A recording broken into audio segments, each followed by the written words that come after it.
오늘은 다음 주가 추수감사절인데 이 추수감사절을 맞아서 우리가 어떤 감사를 할 수 있을까라는 컨셉에 맞춰서 이런 주제를 가지고 오늘 본문 말씀을 통해 우리가 질문해보고 대답해보고 싶습니다. 특별히 추수감사절 생각하게 될 때 우리가 우리 인생 전체를 생각해보는 질문과 이야기하고 싶은데 이 추수감사절이라는 의미가 성경에서는 장막절, 초막절이라고 이야기하는 절기와 연관되어 있습니다. 근데 실제로 이 추수감사절은 미국에서 시작된 절기로 올해 기준으로 11월 24일, 11월 넷째 목요일 날을 지켰습니다.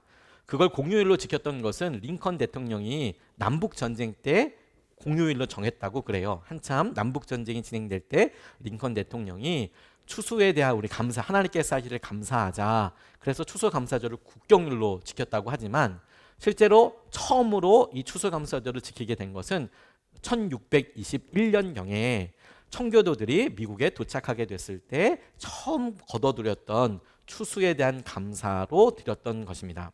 이 비슷한 의미가 우리나라에 있어서는 추석이죠. 올해는 9월 10일 상간에 있었어요. 10일 어간에 있어서 우리의 추수와 여러 일들을 감사했죠. 이 장막절, 초막절이 이스라엘에서는 10월 9일에서 16일 사이였답니다. 왜 차이가 있느냐? 무엇을 거두느냐에 따라서, 그다음에 약간의 기후에 따라서 차이가 있지요. 하지만 영적인 의미는 똑같다라고 싶어요. 무언가를 거두고 그 거둔 것에 대한 감사, 그리고 주님께서 매번 절기를 통해서 이런 열매를 보고 우리 인생의 열매가 무엇일까에 대해서 질문해 보게 되는 중요한 매듭이라고 싶습니다. 자연적인 열매를 보고 그럼 우리 삶에도 뭐가 열매가 될까? 우리 삶에는 뭐가 중요한 걸까? 우리가 마지막 날에 우리가 거둘 수 있는 열매는 무엇일까? 이런 질문들을 자연스럽게 해보게 되죠. 그래서 우리가 추수라는 이 것에 맞춰서 성경에 있으면 초막절, 장막절과 같은 이 의미를 통해서 우리가 질문해보고 싶은 것은 고난의 시기, 어려움의 시기에 이 감사가 준비되었다는 점에서부터 주목해보고 싶어요. 무슨 말이냐면 이스라엘 백성들에게 너희들이 가나안 땅에 들어가면 초막절을 지켜라. 이러이러한 감사, 너희들이 그 땅에서 경작해서 여러 열매들을, 곡식들을 거두게 되면 그러면 그걸 가지고 이렇게 예배를 해라. 이 절기를 기뻐하고 지켜라 라고 이야기할 때 그 내용을 보면 재밌는 게 있는 거예요. 추수감사절 우리가 생각할 때 추석 생각하면 많은 것들을 거두지 않습니까?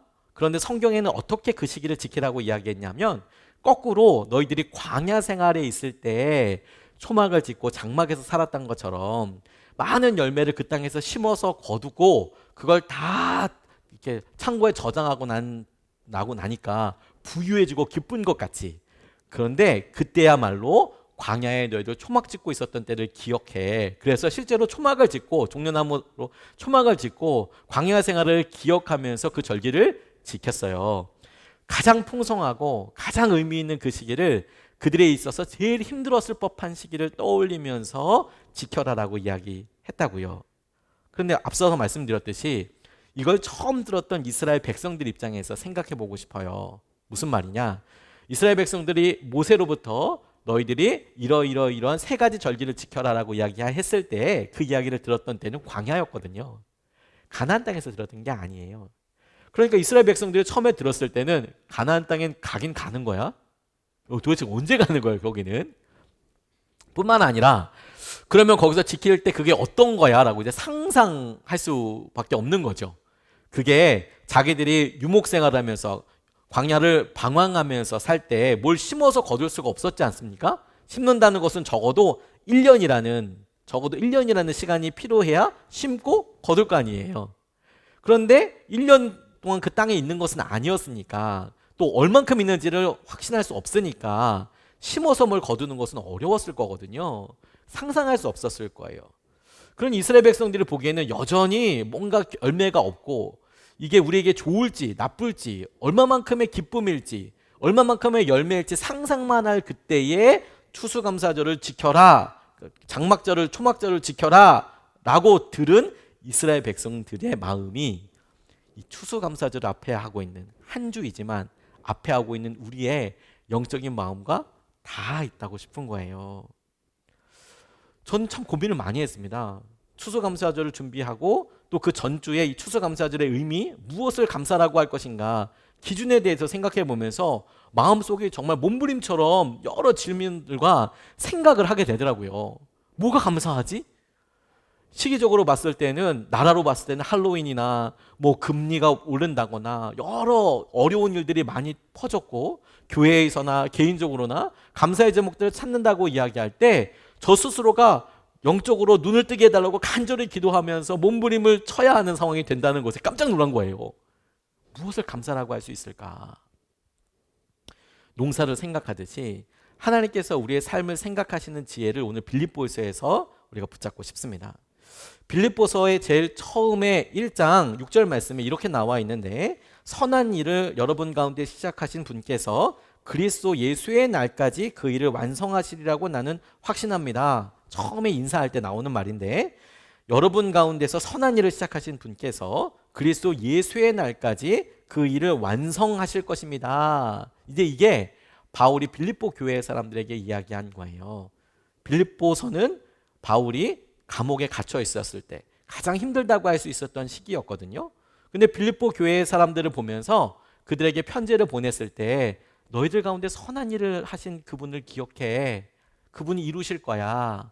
그렇게 괄호를 연 것처럼 이야기하고, 오늘 본문 우리가 함께 읽었더니 본문 말씀이 마치 가로를 닫는 것처럼 그렇게 완성하실 그때 그 일이 이루기 전에 너희들이 해야 할, 집중해야 할, 이것이 영적으로 온전한 열매가 되고 우리에게 큰 기쁨이 되기 전 어느 순간에 우리가 점검해야 할 작은 실천들에 대해서 이야기하고 있다고 붙잡게 됐어요. 우리 삶으로 봤을 때 마치 추수감사절 한 주 전이지만 감사의 제목들을 구하는 것을 통해서 우리 인생 끝에 우리 삶을 통해서 하나님께서 어떤 열매를 맺으실까를 매년마다 확인하고 질문하게 되는 것이 영적인 유익이라면, 빌립보서를 통해서 우리 가운데 착한 일을 시작하신, 선한 일을 시작하신 그 주님께서 완성하실 그날에 이르기까지 그 전쯤 어디 사는 우리가 어떤 기준으로 끝까지 그 열매가 완성되기 위해서 우리 삶이 의미 있게 위해서 무엇을 하면서 살 건가? 이 질문이 중요한 이유가 뭐냐면, 그렇게 보여야 될 우리의 작은 실천이 감사 기준 자체가 될 수 있겠더라고요. 그러니까 우리가 뭘 가지고 감사하지? 라고 이야기할 때 우리가 뭘 더 많이 갖게 되고 적게 되고 뭐 어떻게 자랑할 거리가 있고 없고가 아니라, 우리가 지금 우리 삶을 열매를 위해서 잘 살고 있는가? 잘 살고 있다면 그 잘 살고 있는 행동 자체가 우리에게는 그게 감사의 기준이 되겠다라고 싶은 거예요. 질문을 그렇게 고쳐보니까 오늘 본문 말씀에서 주님께서 선한 일을 시작하시는 것에 완성된 열매를 이루기 위해서 바울이 빌립보 교회의 입을 통하여 이야기하는 것을 통해서 우리가 얻게 되는 조그마한 실천, 첫 번째 한 가지는 기도하는 거예요. 기도하는 거. 오늘 본문 말씀의 6절, 7절 말씀을 보면 이렇게 증거하고 있습니다. 아무것도 염려하지 말고 모든 일을 오직 기도와 간구로 하고 여러분이 바라는 것을 감사하는 마음으로 하나님께 아뢰십시오. 그리하면 사람의 헤아림을 뛰어넘는 하나님의 평화가 여러분의 마음과 생각을 그리스도 예수 안에서 지켜줄 것입니다. 라고 이야기하고 있어요. 우리가 바라는 것을 오직 기도와 간구함으로, 염려하지 말고 감사함으로 하나님께 아뢰라, 기도해라. 그러면 하나님의 평화가 우리의 마음과 생각을 지키실 것이다. 이렇게 이야기하고 있어요. 이 의미를 보면 주님께서 선한 일을 시작하셨다고 하셨죠. 그 선한 일이 끝까지 그리스도가 오시는 날에 완성되게 될 텐데, 그 완성될 때까지 우리의 마음이 좋을 때도 있고 나쁠 때도 있는 거예요. 우리가 감사를 하게 될 때 우리의 마음 상태를 그렇게 점검하게 되는 거예요. 우리가 지금 어떤 삶을 살고 있지라고 할 때 우리 삶에 대한 만족감이 좋냐, 높으냐, 감사할 만하네. 지금은 여러 관계가 어렵고 힘드네. 지금은 감사거리가 없네. 이게 해결되면 감사하겠네. 이렇게 우리가 생각하기 쉬운 거죠. 그런데 그렇게 변화되는 우리 마음과 생각들을 놓고 우리가 생각해 보면 감사가 있다 없다라고 생각이 들지만, 오늘 본문 말씀을 통해서 완성된 열매를 가기 위해서 너희들이 기도하면 그 기도하는 것을 통해서 하나님께서 우리 마음과 생각을 지켜주신대요. 이게 주는 지혜가 뭐냐면 우리는 우리의 마음의 상태와 우리 가운데 있는 것에 좋은 것, 나쁜 것을 가지고 판단하려고 하지만 오히려 하나님께서는 너희들이 그런 어려움을 통해서 기도하게 됐다면, 그럼 이 약속이 우리에게, 이 본문 말씀을 주신 약속은 뭐냐면 하나님께서 너희들 마음과 생각을 붙잡고 계시는 거야. 그러니까 우리 마음이 어떠한지가 아니라 우리의 어려움과 상황들 가운데 주님께서 이 약속을 통하여서 드러나는 주님의 성품과 약속을 보니 주님이 우리의 마음과 생각을 지키고 계시네. 그러면 주님이 하신 일을 통해 우리가 감사할 수 있겠다고 싶었어요. 관심을 우리가 어떤 마음이 들었느냐, 우리가 어떻게 되었느냐가 아니라 오히려 그런 어려움을 통해서 우리가 기도하게 되었고 주님을 붙잡게 되었다면 그 일을 통해서 우리가 어떤 일이 이루어지게 될지 기도에 대한 응답을 미리 기대하기 때문에 감사할 수 있지만, 기도하는 것을 통해서 하나님께서 내 마음을, 우리 생각을 지키고 계시니 하나님이 하시는 일에 대하여 감사하게 되더라고요. 여러분, 기도할 수 있게 되었다면 그게 진짜 감사이고요. 우리가 추수감사절을 통해서 어떤 감사 제목이 있지? 라고 생각했을 때 제일 먼저 점검하고 질문하고 싶은 것은 올해 어떤 기도를 우리가 드렸었지? 어떻게 기도했고, 그 기도를 통해서 기도할 때는 몰랐지만 시간이 지나고 나니 우리가 어떻게 변했고, 주님께서는 도대체 우리의 생각과 마음을 어떻게 지켜주신 것이지? 그 변화의 중심을 해야 된다는 거예요. 우리의 기도에 보니까 그게 응답이 됐어, 그대로 됐어, 혹은 전혀 다른 상태가 되어서 이렇게 우리가 생각할 수 있지만, 가만 보니 기도했을 때 하나님께서 우리의 마음을 어떻게 이끌어가 주셔서 우리의 생각과 마음을 인도해 주셔서 여기까지 이르게 되었는가. 그 일은 주님이 하신 일이거든요. 하나님이 하신 일이거든요. 그게 진짜 하나님이 하신 일이거든요.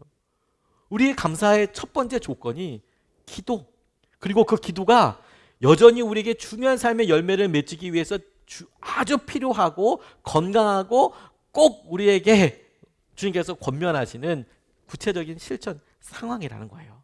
실천 상황. 사르밧 과부 이야기가 열왕기상 17장에 등장합니다. 그 모자가 먹을 것이 없었어요.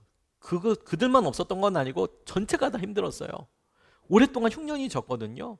그런데 가루 한 움큼, 아마도 밀가루일 텐데 가루 한 움큼과 함께 그걸 부쳐 먹을 수 있는 기름이 조금 있었대요. 그래서 이거 먹고 우리 모자가 마지막 식사하면 되겠다 싶어서 요리를 해야 되니까 땔감나무 주스러 왔다가 엘리야 만났습니다. 근데 엘리야가 대뜸 이야기하는 게 뭐냐면 그걸 자기한테 달라고 이야기하는 거예요. 세상에, 뭐 엄청 많은 것도 아니고 그거 먹고 죽으려고 하는데 그걸 달라고 이야기하잖아요. 그런데 거꾸로 이렇게 생각을 해보는 거예요. 사르밧 과부의 입장에서는 그거 먹으면 한 6시간 배부를 거예요. 배가 얼마나 부를지도 모르겠지만 어쨌든 먹었으니까. 하지만 어느 순간에 아무것도 희망도 없고 아무것도 할 수 없는 처지가 마주하게 될 겁니다. 지금까지는 그 가루 한 움큼 때문에 저거 먹고 마지막 식사는 할 수 있어. 저 기름 마지막은 저거 부쳐 먹을 수 있어. 이렇게 희망을 가지고 있다면 이제 그것마저 없어지게 되면 아예 희망이 없어지게 되잖아요.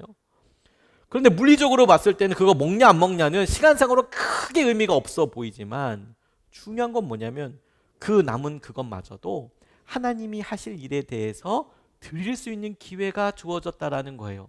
기도가 그런 거예요. 기도가 그런 거예요.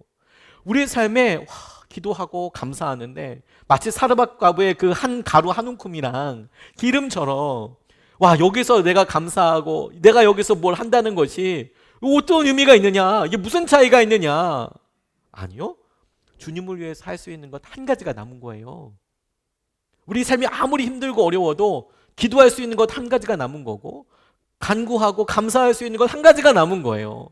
그러니까 여전히 열매가 있기 전에 우리 가운데 주님 우리에게 어떻게 기도하게 하셨나, 그리고 여전히 우리가 감사로 주님 앞에 고백드리기 전에 기도해야겠구나, 기도해야 하는 거구나.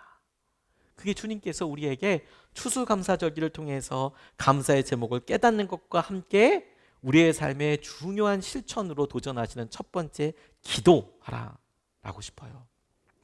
두 번째로 오늘 본문 말씀을 통해서 온전한 열매가 이루어지기 위해서 하나님께서 바울을 통하여 우리에게 권면하시고 보게 하시는 것은 생각을 선한 것으로 채우는 거예요.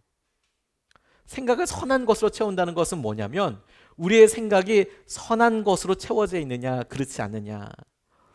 우리의 감사의 조건이 온통 세상의 것 혹은 우리가 비교하고 경쟁했던 우리가 원하는 것으로 가득 차 있을 때 감사의 제목이 있을까? 8절 말씀 보면 이렇게 등장하고 있어요. 마지막으로 형제자매 여러분, 무엇이든지 참된 것과 무엇이든지 경건한 것과 무엇이든지 옳은 것과 무엇이든 순결한 것과 무엇이든 사랑스러운 것과 무엇이든지 명예로운 것과 또 덕이 되고 칭찬할 만한 것이면 이 모든 것을 생각하십시오 라고 길게 나와 있지만 사실은 한 문장입니다. 이 문장의 동사는 딱 하나예요. 생각하십시오예요. 목적어가 뭐냐면 목적어가 많은 거예요. 목적어. 이 모든 것을 생각하십시오라고 나와 있어요. 이 모든 것이 뭐냐? 그게 뭐냐면 참된 것, 경건한 것, 옳은 것, 순결한 것, 사랑스러운 것, 명예로운 것, 덕이 되고 칭찬받을 만한 것들을 생각하십시오. 원문을 보면 그렇게 해석할 수가 있어요. 이 생각하다라는 표현이 로기조마이라고 이야기하는데 뭐 계산하다, 그것과 연결하여 생각하다, 혹은 무엇라고 여기다 이런 의미도 있지만 여러 성경학자들이 그냥 거의 대부분의 학자들이 동의하는 바는 그냥 생각하다라는 거예요. 그러니까 우리의 생각을, 마음을 무엇이 옳은 것인지에 대해서 채워놓고 무엇이 참된 것인지, 무엇이 칭찬받을 만한 것인지, 무엇이 놀라운 것인지에 대해서 채워넣는 것을, 생각하는 것을 말하는 겁니다. 우리가 놓치기 쉬운 것이 있어요. 우리는 생각한 대로 말하거든요. 오랫동안 생각한 대로 행동합니다. 그런데 우리의 생각이 온통 우리가 갖고 싶었던 것과 다른 사람들이 말하는 것으로 가득 차 있다면, 그러면 우리가 생각할 때 감사의 조건도 당연히 우리의 생각과 우리의 마음을 채우고 있었던 것에 이루어졌느냐 이루어지지 않았느냐로 판단할 수밖에 없겠죠. 그러니까 감사가 있냐 없냐라고 생각할 때 제일 처음에 우리 생각을 무엇이 채우고 있는지를 거꾸로 되짚어 보게 되는 거예요. 우리의 감사의 조건은, 감사의 기준은 건강하냐? 우리는 주님께서 보시기에 참되다, 주님께서 보시기에 복되다라는 것으로 인하여서 감사를 질문하고 있느냐?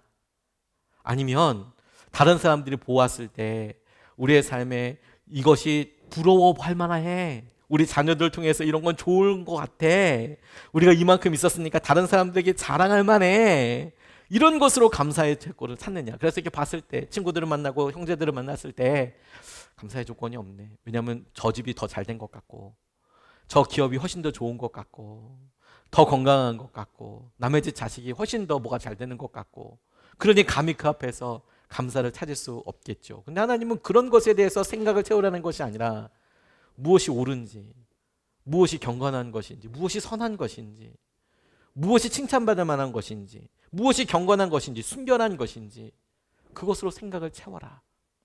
그러고 나니까 그렇게 생각한 것이 우리의 감사의 기준이 되는 거죠. 이건 너무너무 중요하다고 싶어요. 왜냐하면 여러분, 이런 추수감사절과 같은 절기가 되어야 매년마다 우리가 반복되는 질문 앞에 설 수 있게 되거든요. 자연스럽게. 그리고 자연스럽게 감사의 제목을 찾으니 우리가 무엇으로 감사의 조건을 찾을 것인가에 대해서 비로소 질문하게 되는 것이죠.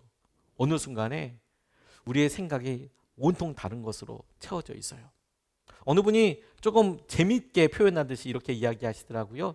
우리가 어떤 사람인지를 표현해주는 가장 좋은 거울 중에 하나가 뭐냐면 유튜브 영상이 무엇을 추천해 주는지를 보면 된다. 그렇게 이야기하더라고요. 그러니까 우리가 유튜브를 켰을 때 우리가 추천 영상 뭐 뜨느냐, 그렇죠? 건강 관련돼서 맨 보시는 분들은 건강 관련돼서 막 뜨고요. 뭐 아무튼 뭐 자기가 보는 영상들이 이게 막 계속 뜨죠, 그렇죠? 그게 너다, 그게 거울이다, 이렇게 표현을 하시더라고요. 물론 그냥 재미처럼 이야기한 것이지만 일면 맞는 부분이 있더라고요. 우리가 많은 시간을 뭐 유튜브를 보거나 TV를 보거나 이런 걸 할 때 우리가 얼마만큼의 시간을 보내고 그것을 고민하고 생각하느냐에 따라서 그 다음 행동도, 그 다음 무엇도 자연스럽게 빗대어서 생각되어지지 않습니까? 그러니까 감사의 기준과 생각을 할 때 우리의 머릿속에 뭐 채우고 있는지가 당연히 중요한 것이죠. 그럼 여러분, 추수감사절 한 주 전에 우리가 기도하면서 생각해 봤을 때 하나님께서 이 시기에 하나님이 하시는 일, 하나님이 감사로 고백하시는 일을 찾기 위해서, 보기 위해서 우리의 생각을 거룩하게 하고 경건하게 하고 다시 주님의 관점과 생각대로, 약속대로 비추어 보아 하나님이 하신 일을 고백할 수 있게 되겠구나. 그게 우리에게 주신 기회인 거구나. 그리고 그것을 위해서 감사의 조건을 챙기면서 기준을 돌이켜봐라. 선한 것으로 생각을 채워라. 그리고 그 선한 것에 맞춰서 감사를 해보아라. 무엇을 기도했는지 기도하는 것을 실천해보고 그 기도에 맞춰서 감사의 제목을 찾아보아라. 생각을 바꿔라. 우리 많이 세워들 생각을 바꿔보고 그 선한 생각으로 우리의 감사의 조건을 바꿔보아라. 작년에 바르셀로나 국제예술상의 대상을 우리 한국 사람이 받았습니다. 스페인에 있는 바르셀로나 국제예술상이라고 하더라고요. 검색을 해보니까 사실 제가 현대미술은 조금 지식이 없어서 그냥 아는 정도가 뭐 고호, 세잔 뭐 이런 유명한 사람이나 알지 현대미술관 잘 몰라서 이게 도대체 이게 얼마나 저명한 상일까 이거 잘 몰라서 그냥 간단하게 검색해봤거든요. 근데 역시 제가 모르는 사람들 이름만 많이 떠요. 근데 유명하대요. 유명한 뭐 거고 보니까 뭐 여러 상 받은 사람들 보니까 그냥 아무런 뭐 동네 무슨 뭐 문학관에서 주는 그런 건 아닌가 봐요. 유명한 국제적인 상인 것 같습니다. 근데 한국 사람이 받았다니까요. 한국적인 사람이 받았다니까 너무 신기하기도 하고 그렇죠. 권지한 작가라고 여자입니다. 권지한이라는 작가입니다. 근데 이 권지한이라는 작가가 늦게 시작했어요. 그림을. 어렸을 때부터 그림을 시작한 게 아니라 다 커서 그리고 가장 절망적인 시기에 그림을 그리기 시작했대요. 본인이 이야기하기를 자기가 자기에 대한 평가가 뭐냐면 너무 착하게 살았대요. 물론 자기는 착하다고 이야기했지만 다른 사람들은 다르게 볼 수도 있겠죠. 근데 착하다고 이야기한 게 근거가 뭐냐면 다른 사람들 말 웬만하면 들어주려고 하고 그 말에 피해 안 주려고 하고 그 눈치 보듯이 계속 생각과 얼굴을 표정을 묻고 그렇게 사는데 그렇게만 계속 살았더라는 거죠. 그러다 보니까 자기가 마음이 다 무너져 있더래요. 어느 순간에. 그래서 신경정신과 선생님을 찾아가는 일까지 생겼대요. 너무 마음이 우울하고 힘들고 그래서 신경정신과 선생님 찾아갔는데 마음이 너무 시원해지더래요. 무슨 대화를 한 게 아니고 그냥 예약을 잡아서 선생님 앞에 딱 앉았는데 의사 선생님 앞에 앉았는데 눈물이 그렇게 나더래요. 근데 막 물었대요. 무슨 말 해준 게 아니고 뭐 어떠세요 이런 것도 아니고 그냥 앉았는데 눈물이 막 나더래요. 근데 의사분께서 아무 얘기도 안 하고 계속 들으시더래요. 그냥 계속 이렇게 보시더래요. 지켜봐 주시고 울음이 정리될 때까지 그냥 냅두시더래요. 그러면 자기 혼자서 내가 너무 독하게 살았나 보다 이런 생각도 들고 그렇게 들다가 다 울고 나니까 선생님이 딱 한마디 이렇게 물어보시더래요. 이 삶에 있어서 삶의 세 가지 소원 같은 게 혹시 있겠냐? 소원 3가지만 말해봐라. 이렇게 이야기를 하시더래요. 그런데 그게 없더라는 거죠. 소원이 없더래요, 자기한테. 3가지가 많진 않잖아요? 뭐 10가지를 적어봐라. 이렇게 해도 어떨지 모르겠는데 3가지. 근데 자기 안에 이 3가지가 없더래요. 그리고 그게 돌아와서도 계속 머릿속에 남더래요. 3가지가 왜 없지? 왜 소원이 없지? 내가 하고 싶은 일이 왜 없지? 생각해 보다 보니까 없는 게 아니고 이미 3가지를 이룬 것 같더라는 거예요. 어렸을 때 뭐 이런 소원이 사람들한테 유명해지는 거, 부모님한테 집 사드리는 거, 돈 많이 벌어서 집 사드리는 거, 뭐 이런 거 소원이 있었는데 보니까 젊어서 엄청 성공했거든요. 엄청 성공하고 사람들이 다 부러워할 만한 그런 명성도 얻게 되고 그렇게 됐는데 자기에게 그 꿈이 다 이루어진 거라는 것을 알았대요. 그 다음에 무슨 아무런 의미가 없더라는 거죠. 하고 싶은 일이 없더래요. 그래서 힘들다라는 것을 알게 됐대요. 그래서 그런 절망과 마음 가운데 이 권지한이라는 사람이 내가 이제 내 삶의 여러 나쁜 생각들, 내 삶의 우울하고 이런 생각들이 아니라 내 생각을 좋은 습관으로 바꿔나가야겠구나. 내가 하고 싶은 일들로 바꿔나가야겠구나. 그리고 그렇게 결정하고 다시 태어나게 되는 중요한 계기와 기간이 됐대요. 그게 가수 솔비였던 그 가수가 권지한이라는 작가로 다시 태어나는 순간이었다는 거예요. 가수여서 많은 사람들이 유명하고 사람들이 알아주던 어쨌든 유명한 연예인으로 살려고 노력했던 삶에서 내가 내 표현하고 살 거야. 내가 그림 그리면서 살 거야. 삶의 기준이 바뀌는 거죠. 우리가 정신없이 살아오고요.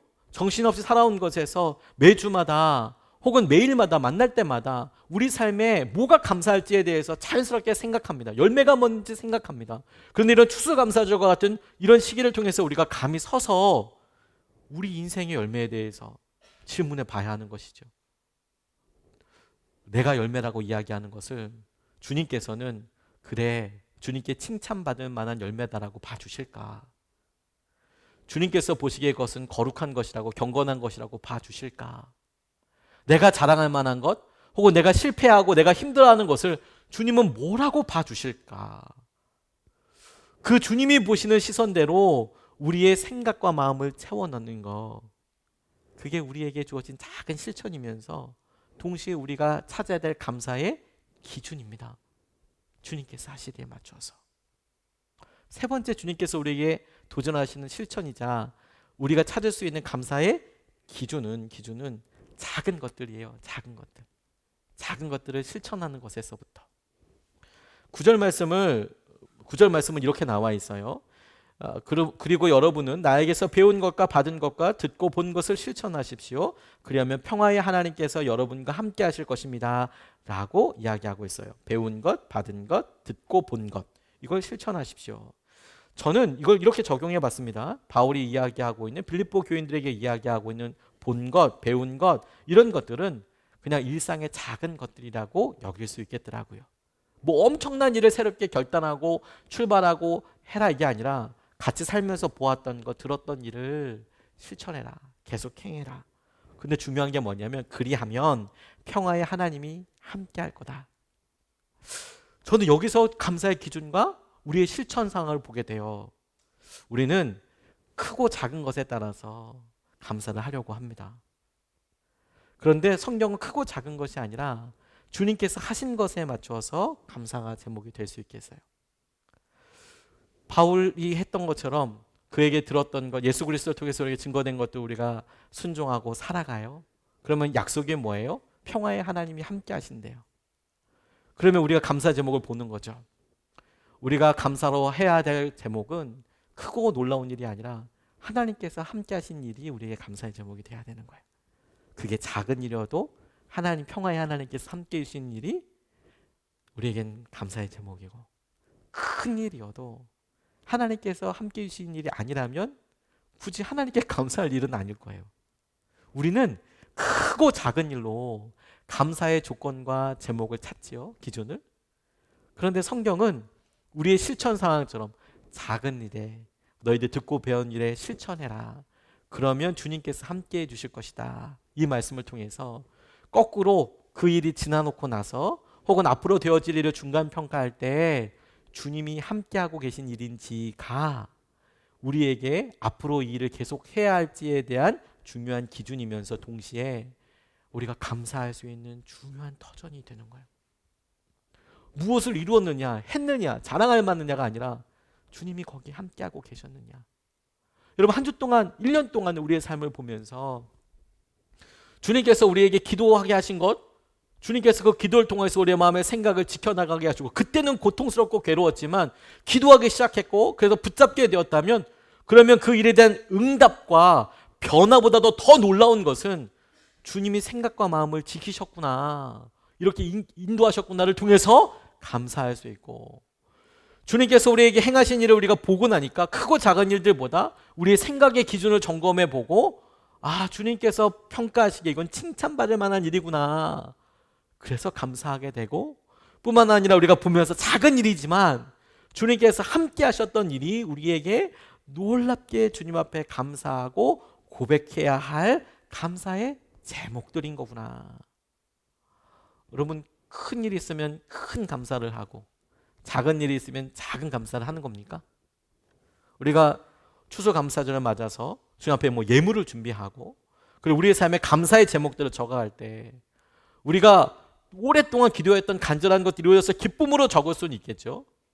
그런데 그런 것만 감사의 제목인가요? 그렇지 않습니다. 큰 일과 작은 일, 우리의 삶의 그 평가가 작아 보였던 일이 엄청나게 놀라운 큰 일이 될 수 있는 일을 우리가 많이 경험했고, 의미 있다고 생각하지만 지나놓고 나니 와, 그거 괜히 시간 많이 들였구나라고 생각되는 일도 너무 많고, 하지만 당시에 우리의 마음이 큰 일에 대해 어떻게 반응했는지, 작은 일에 대해서 어떻게 생각했는지를 가지고 감히 감사의 크기와 감사의 고백을 결정하는 것이 아니고 평화의 하나님께서 어디에 함께하고 계셨는가, 그게 감사의 조건이라는 거예요.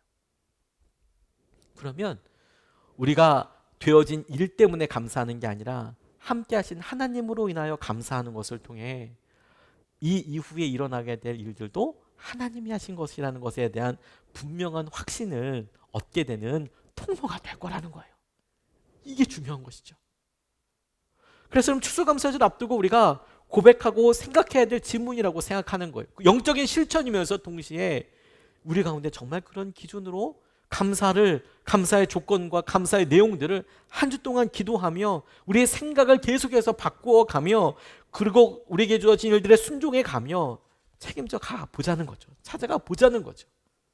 그래서 주님께서 하실 일들을 우리가 놓치지 말자. 지난주에 참 안타까운 일이 있었어요. 안타까운 일이 우리 교회 파송 선교사였던 우리 권사님, 우리 정선진 권사님 아버님께서 지난주에 이제 장례 과정이 있었습니다. 저도 급하게 연락받고 이제 다녀왔는데, 연세도 드셨고 평소에 지병도 있으셨지만 매번 이런 안타까운 일은 준비된 죽음은 없어요. 너무 안타깝죠. 안쓰럽고. 근데 그런 자리에 갈 때마다 늘 아쉽고, 늘 우리가 이야기하면서 깊이 공감되는 내용이 뭔지 아십니까? 그때 얘기했어야 되는데, 그때 고맙다고 이야기하고 미안하다고 이야기했어야 되는데, 그게 늘 진짜 아쉬워요. 늘 그때. 우리 하나님 나라 가잖아요, 여러분. 저는 생각을 해봐요. 그때는 우리가 부활하여서 새로운 마음으로 얼굴을 만나게 되니까 다 기쁜 일밖에 없을 거예요. 그렇죠? 우리 먼저 잠잤던 분들이 일어나서 하늘에서 주님의 영광 가운데 같이 만나게 될 거예요. 얼마나 반가워요. 얼마나 기쁜 일이에요. 그렇죠? 근데 그 순간에 우리의 마음속에 유일하게 마음을 쩡쩡 때리는 생각거리가 있을 거예요. 그게 뭔지 아세요? 감사하지 못했구나. 감사하지 못했구나. 제가 연말을 맞으면서 여러 성도님들 1년 동안 수고해 주시고, 아니 몇 년 동안 수고해 주신 분들한테 제일 많이 여러 성도님들과 대화하면서 마음속으로 충분히 감사하다고 이해하지 못했구나. 이게 늘 아쉬워요. 늘. 타이밍을 놓쳤구나. 그때 얘기했어야 되는데. 추수감사 그렇지 않을까요? 하나님께서 여전히 우리의 삶에 코로나도 남아있고 여러 상황들도 남아있는 것 같죠. 그런데 감사의 타이밍을 우리에게 주셔서 생각나게 하시고 감사하게 하는 것을 통해서 하나님께서 이후에 어떻게 하실 것에 대해서 우리로 미리 마음으로 믿음으로 깨어있게 하여 주시는 거구나. 그것에 대한 작은 사인이자 저는 중요한 스텝이, 발걸음이 될 거라고 믿습니다. 어느 분이 단기 선교 갔을 때 일을 이렇게 간증하신 것을 보고 깊이 공감한 글이 있었어요. 이분이 단기 선교사로 갔다 오신 거예요. 한 2년 정도. 하지만 2년을 한 건 아니고 그냥 뭐 짧게 가겠다. 장기 선교는 아니고 단기 선교로 가겠다. 태국으로 가셨대요. 처음에 선교지 갈 때부터 가장 중요하게 마음에 들었던 게 뭐냐면 아가페, 사랑입니다. 근데 아가페는 특별히 성경에서 하나님께서 우리를 사랑하실 때의 사랑을 아가페라는 단어를 써요. 사랑을 하되 하나님의 사랑으로 사랑하고 싶습니다. 이게 이제 이분의 모토였어요. 열심히 사역을 하는데 실제 단기 선교사들이 할 수 있는 일이 그렇게 많지가 않아요. 제일 중요한 건 이제 언어 때문에, 언어의 장벽을 넘는 것은 시간이 사실 좀 절대적인 거거든요. 아예 언어가 재능이 있지 않으면 쉽지가 않아요. 그러니까 할 수 있는 일이 처음에는 제한적이고 점점점 이제 늘어나게 되는데, 이분이 사역을 하면서 아가페 사랑으로 하게 해주세요, 지체들을 만나게 해서 이렇게 얘기하다가 이제 이분 태국에서 사역하셨는데 마지막 나올 때 즈음에 우울증으로 힘들어하던 자매님이 계셨대요. 근데 그 당시 선교사님 부부와 이 간사로서 사역하고 있는 이 분이 함께하고 있었고 사역하고 있었고, 마침 그날은 공동체 지체들을 데리고 외부로 나가는 날이었대요. 아우팅을 잠깐 나가는 날이었나 보죠. 그런데 평소 공동체에 불만이 많으셨던 이 우울증 걸린 자매님이 그날 유일한 인솔자였던 이 간사님, 여자 간사님에게 갑자기 위협을 하고 폭행을 가기 시작한 거예요. 너무 당황스럽죠. 교제하고 이러다가 갑자기 막 화를 내면서 소리 지르면서 막 때리고, 그러니까 얼마나 당황스러워요. 그런데 그분이 거기서 멈추지 않고 다른 지체들에게도 흉기로 위협하고 막 소리 악을 지르고 막 그렇게 하니까 가까스로 그분을 진정을 시켰대요. 근데 그 일에 이분이 너무 큰 충격을 받은 거예요. 사역을 정리할 때도 마무리도 됐지만 그 일이 너무 트라우마처럼 남아서 급하게 도망가듯이 한국으로 돌아오게 됐대요. 그 일이 너무 놀랐고 본인도 여자인데 그런 일을 겪고 나니까 죽인다 산다 만다 이렇게 들고 이걸 실제로 보니까 너무 큰 충격이었는데 마음에 자기의 선교가 실패한 것 같고 패배자같이 느껴지더라는 거예요. 2년 그렇게 많은 시간을 들여서 열심히 헌신을 했는데 그 사건 한 방으로 자기 실패자 같고 도망자 같고 열매가 없는 것 같고 너무 힘들었다는 거예요. 도대체 난 뭘 한 거야 2년 동안. 자기의 삶의 의미와 가치들이 싹 없어진 것 같은 느낌이 드니까 어렵고 힘들었어요. 아가페 하나님의 사랑으로 사랑하게 해달라고 그렇게 기도하고 헌신했는데 도망치듯이 내가 오니까 아가페 사랑은 도대체 어디 있는 거고 난 도대체 뭘 결정한 거고 뭘 한 거야 이런 생각을 하니까 본인도 너무 우울해지더라는 거예요. 다시 어떻게 사역을 할까 싶기도 하고. 그런데 한국에 왔으니까 일단 어떤 생활에서 어떤 돈은 벌어야 되지 않겠습니까? 그래서 이분이 편의점 알바를 시작하셨대요. 생활비가 필요하니까. 그런데 비가 오는 어느 흐린 날 한 60대 남자분이 술을 드시다가 지금 자기가 너무 극단적인 생각에 들어서 견딜 수 없다고 아니 알바하고 있는 이 여성분한테 와서 막 그런 얘기를 막 꺼내놓으신다는 거죠. 너무 놀랐대요.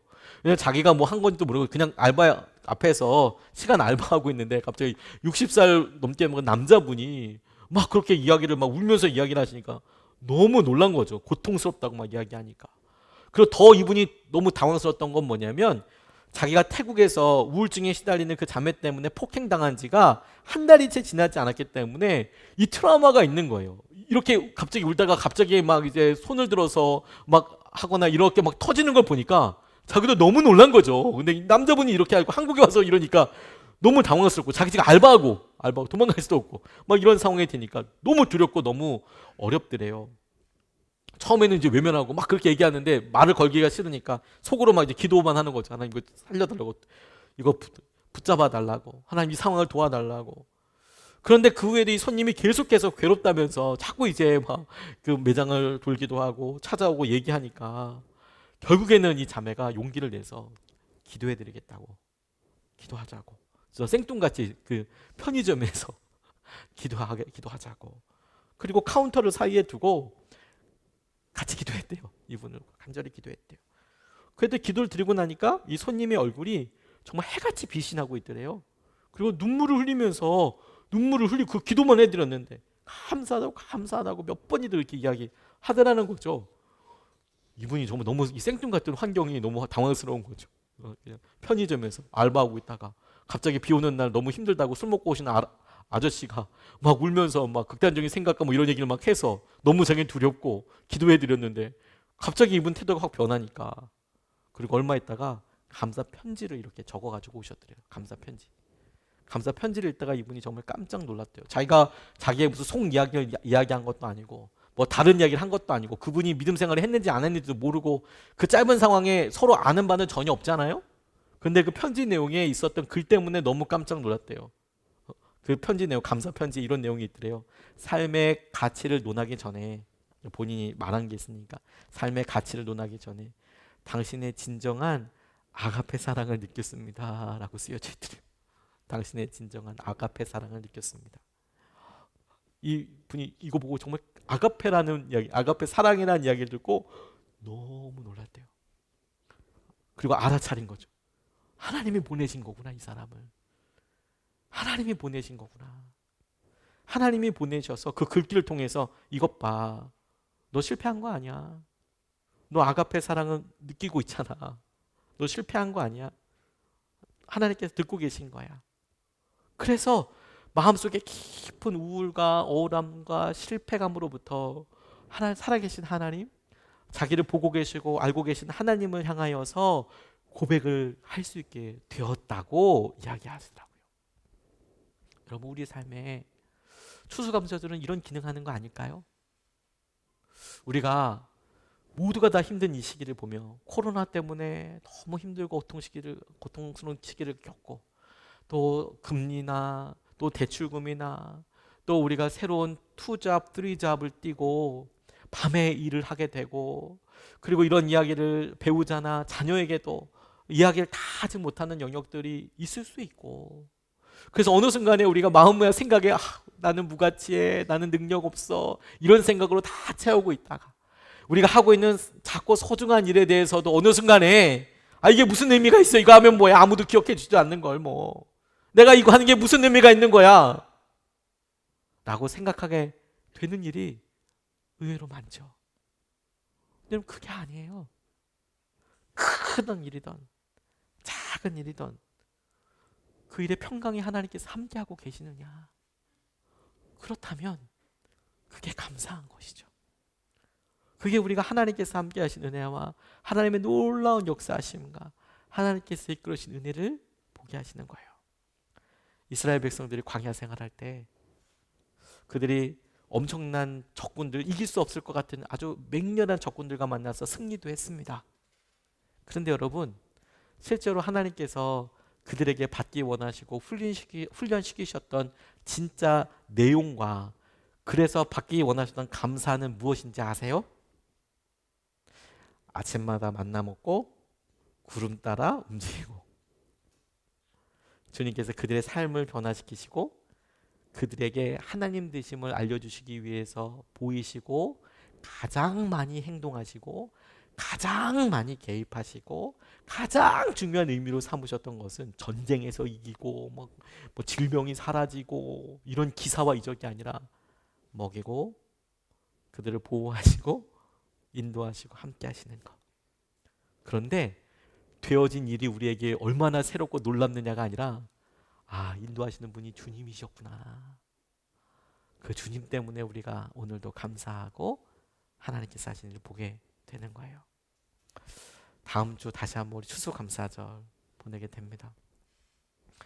저도 이번 주에 계속 기도하면서 있어요. 하나님, 어떤 감사, 하나님 어떻게 주님께서 행하시는 일을 우리가 고백하면 좋겠습니까?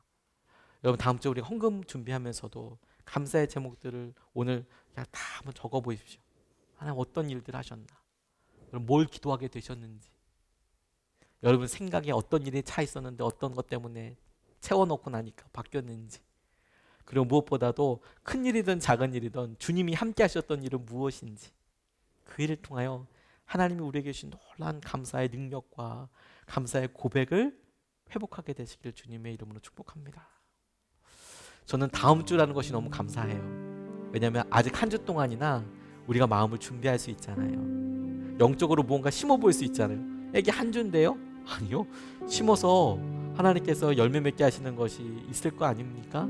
더 놀라운 것은 이 일에 추수감사절과 같은 절기가 갖고 있는 영적인 의미가 우리 인생의 큰 열매를 생각해 보는 거잖아요.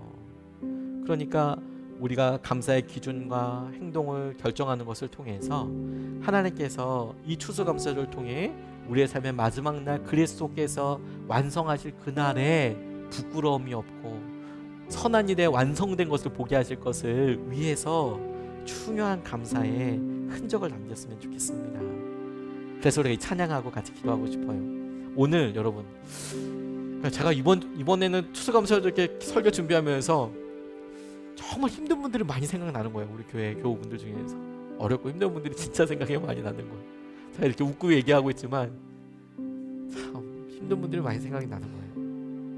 그래서 어떤 분들한테는 이 감사가 눈물로 하나를 씨앗을 심는 느낌이겠다 이런 생각이 막 드는 거 있죠. 너무 무너지고 힘들고 그런데도 감사해야 돼? 네! 지금 그래, 감사해야 돼. 놀라운 일이 일어날 거거든요. 놀랍게 거두게 될 거거든요. 저랑 내기해도 좋습니다. 하나님께 놀랍게 바꿔주실 거거든요. 하나님 축복해 주실 거거든요.